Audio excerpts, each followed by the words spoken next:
कविताको शीर्षक काभ्राको रुख। हत्केला र पिठ्युमा बनेका घाउबाट बगेको रगत मिश्रित पानी र बालुवा चाल्नेहरूको प्यास र पसिना पखाली बगिरहने भेरीले पनि बगाउनै नसकेको एउटा चट्टान फोडेर कसो कसो उम्रियो, खोइ कसरी पो उम्रियो एक्लो सिङ्गो काभ्राको रुख। पसिनाले पाखा लगाइदियो कि बतासले पो पोखाइदियो, कुनै चराले बिस्ट्याइदियो कि खैर बिउको काम उम्रिने हो उम्रियो। झरे पनि उम्रियो, खसे पनि उम्रियो, पोखिए पनि उम्रियो, बिस्टिए पनि उम्रियो, कसैले नरोपे पनि उम्रियो। चट्टानको कापबाट निक्लिएर जेठमासको धुपमा पानी नपाएर चर चर चर्किएको गरा जस्तै चर्किएकै कुर्कुच्चामाथि ठिङ्ग एक्लै उभियो एउटा काभ्राको रुख। खोइ के सपना सङ्घाल्दै बढ्यो, छेउैको माटोमा उभिएको साल जस्तै आकाशै छुने सपना पो देख्यो कि आजसम्म कहिल्यै सुसेलेन उसले आफ्ना सपना गीतहरूमा, या मैले नै सुनिन। उल्टै बाले बनाइदिएको घाँसे आँसीले उसकै फेदमा खोपेर लेखिदिए आफ्नो नाम, आफ्नो सपना, आफ्नो पुरा नाम। काभ्राको छातीमा मैले आफ्ना सपना कोरेकै दिन बिर्सेको हुनुपर्छ उसले आफ्ना सपना, र बाँच्न थालेको हुनुपर्छ मेरा लागि।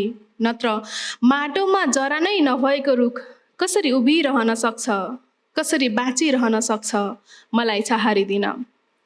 बलिसी चुहिएर उम्किएको उराठ माटोको भित्ता बीच आँखी झालबाट कचिला दाउरा ठोस्दा निस्किएको धुवाँ जस्तै चुरोटले दामेका निला ओठबाट निस्किने चुरोटकै मुस्लोमा आशाको सास कसरी फेरिरहन सक्थ्यो। जरा टेकाउन माटो नै थिएन उसँग, न त कुनै रहर न त कुनै चाहना। उसलाई त केवल जरा गाड्ने माटो चाहिएको छ। उसको आवश्यकताको आयतन नै कति सानो, सपनाका आकार नै बालुवाका कण जत्रा। भातले भरिएको भड्डु, खुर्सानी लसुनको तिउन, दुध हालेको चिया, झरी र बतासमा ओत लाग्ने धुरी र मेरा आँखाहरूमा साहस।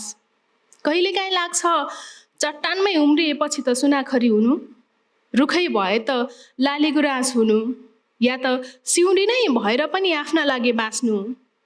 रहर त थिए होलान् कि, तर खोइ कुन व्यवस्थाले बनायो उनलाई काभ्राको रुख। भुइँभरि आफ्नै रहरका पातहरू ओछ्याएर आफू रित्तै नाङ्गै उभिरहने। समयले ऋतु बदलिरहे पनि बसन्त कहिले आएन काभ्राको जीवनमा। पालुवा पलाउनु अघि नै चुफामै टिपेर नुन चुक मोलेर डब्बामा खाँदेर बन्द गरिदिए छिमेकीले उनको आजादी। कसै गरी अप्ठ्यारो हाँगामा बचेका पालुवा पात बनेर हावासँग लहराउनै लाग्दा फेदैबाट काटेर बाख्रालाई घाँस हालिदिए बाले। त्यति नै बेला टुङ्गियो उसको सपना, त्यति नै बेला टुङ्गियो उसको आकाश छुने सपना। काटेको घाउ बोकेरै बन्जर पत्थरमा उभिएको छ काभ्राको रुख मेरो घर बनेर। मेरो काभ्राको रुख प्राय सधैँ पारिजात बन्यो, सयौँ रात अरूकै लागि फुल्यो, आफ्नै सास पनि आफ्ना लागि नफेरी।